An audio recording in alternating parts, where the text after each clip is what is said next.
பூமி எப்படி உருவானது? வணக்கம் நண்பர்களே. இன்று நாம் வாழ்ந்து கொண்டிருக்கும் இந்த அற்புதமான உலகம், இந்த பூமி எப்படி உருவானது என்பதை பற்றி பார்க்க போகிறோம்.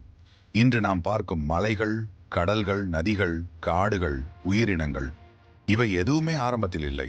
சுமார் 4.54 பில்லியன் ஆண்டுகளுக்கு முன்பு நமது சூரிய குடும்பம் ஒரு மிகப்பெரிய தூசி மற்றும் வாயு மேகமாக இருந்தது.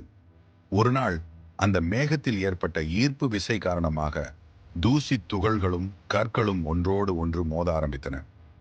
லட்சக்கணக்கான ஆண்டுகள் கடந்த போது அந்த துகள்கள் பெரிய பாறைகளாக மாறின. பாறைகள் ஒன்றுடன் ஒன்று மோதிக்கொண்டு மேலும் மேலும் பெரிதாக வளர்ந்தன. அப்படியே உருவானதே நமது பூமி. ஆனால் அப்போது பூமி இன்று போல அமைதியாக இருக்கவில்லை. அது ஒரு நெருப்பு கோலம். எங்கு பார்த்தாலும் உருகிய கற்கள். வெப்பநிலை ஆயிரக்கணக்கான டிகிரிகளில் இருந்தது. ஒரு மனிதன் அங்கு இருந்திருந்தால் ஒரு நொடி கூட உயிருடன் இருக்க முடியாது. காலம் செல்ல செல்ல பூமியின் வெளிப்புறம் மெதுவாக குளிர ஆரம்பித்தது. உருகிய கற்கள் உறைந்து முதல் நிலப்பரப்புகள் உருவாகின. அதே நேரத்தில் எரிமலைகள் தொடர்ந்து வெடித்தன. அவற்றிலிருந்து வெளியேறிய நீராவி மற்றும் வாயுக்கள் வான்மண்டலத்தை உருவாக்கின. மில்லியன் கணக்கான ஆண்டுகளுக்கு நீராவி குளிர்ந்து மழையாக பெய்தது. ஒரு நாள் அல்ல, ஒரு வருடம் அல்ல, 1000 வருடம் அல்ல, மில்லியன் கணக்கான ஆண்டுகள் மழை பெய்ததாக விஞ்ஞானிகள் கருதுகின்றனர். அந்த மழை நீரே இன்று நாம் காணும் கடல்களாக மாறியது. கடல்கள் உருவான பிறகு பூமியில் ஒரு மிகப்பெரிய அதிசயம் நிகழ்ந்தது. முதல் உயிரினங்கள் தோன்றின. அவை மிகவும் சிறிய நுண்ணுயிர்கள்.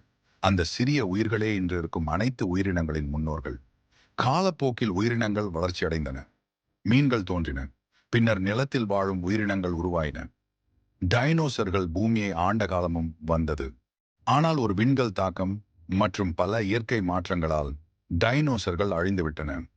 அதன் பிறகு பாலூட்டிகள் வளர்ச்சி அடைந்தன. இறுதியில் மனித இனம் தோன்றியது. இன்று நாம் நகரங்களை கட்டுகிறோம், விண்வெளிக்கு செல்கிறோம், அறிவியலை வளர்க்கிறோம். ஆனால் நாம் வாழும் இந்த பூமியின் வரலாறு மனித வரலாற்றை விட எண்ணற்ற மடங்கு பெரியது.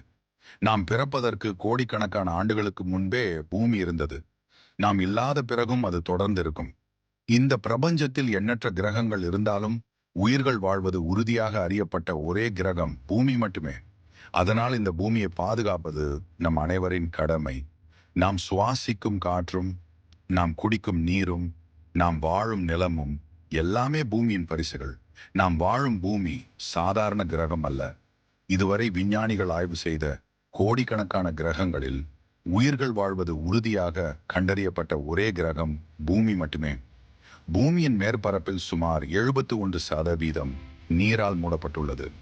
மீதமுள்ள 29% மட்டுமே நிலப்பரப்பாக உள்ளது.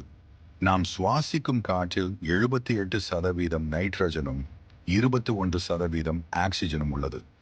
இந்த சரியான சமநிலையே உயிர்கள் வாழ உதவுகிறது.